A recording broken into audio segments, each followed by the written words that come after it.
I'm a strong advocate for having more thorough legislative discussions on bills. Now, mainly because legislative committees in the California Legislature have to process so many bills at a limited number of hearings, there's very little public debate, particularly among legislators, regarding bills that are heard in the committees of the state Senate and the state Assembly. Even on the floors of the two houses of the California Legislature, there's little public discourse and rarely any detailed discussion about a bill's specific provisions. Now, I find this to be particularly problematic when a statute's being considered by the judicial branch of state government and the judiciary is trying to ascertain the intent of the legislature.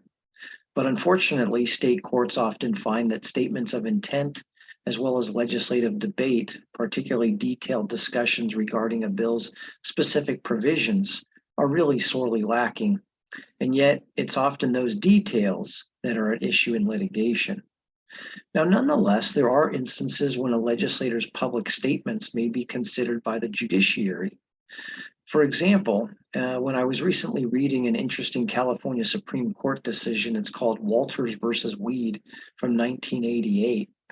And here the state high court noted a principle of statutory construction in this state, but then they explained how individual legislator statements can be given weight by the judiciary.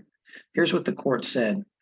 Although there is a marked judicial reticence to rely on statements made by individual members of the legislature as an expression of the intent of the entire body, and they cited Friends of Mammoth versus Board of Supervisors. They said the Senate committee hearing transcript incorporating the author's testimony commands respect for two reasons. First, we have in the past accepted an individual legislator's statement as an aid to ascertaining a statute's underlying purpose when the statement has given some indication of the arguments made to the legislature and was subsequently printed by the legislature. And here they cited the 1981 Supreme Court decision in California Teachers Association versus San Diego Community College. The second point that they said was the transcript reveals the discussion and events at the hearing, aspects which we may properly consider, citing In Re Marriage of Bouquet and Rich versus State Board of Optometry. The court said that discussion, which comprised a full day's testimony, indicates that other legislators and witnesses shared the author's views on both the need for and the purpose of, in this case, Senate Bill 1653.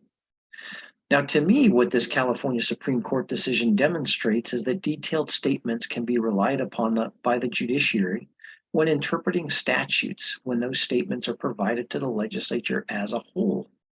This could be accomplished by not only providing an author's statement that broadly describes the purpose or need for legislation, but also discussion about specific provisions of the bill, particularly ones that may be controversial or the subject of serious debate. And those statements should be in the floor analyses, in my mind. In other words, what's rarely in dispute or in need of interpretation by the courts is sort of the general purpose or intent of legislation, like, the author's statement that this bill would improve workers' rights. Instead, litigation and the subsequent need for judicial interpretation of a statute is usually over some ambiguity in the language or perhaps the meaning of one or more statutory provisions. Like in the labor world, why is regular rate of pay used instead of a different standard? Now, that's why legislative debate and discussion regarding a bill's main provisions is important when a statute is the subject of a lawsuit. So as a result, the debate and discussion would be more meaningful for litigants in the judiciary if points were publicly made regarding why specific words or language in the proposed statute were being used.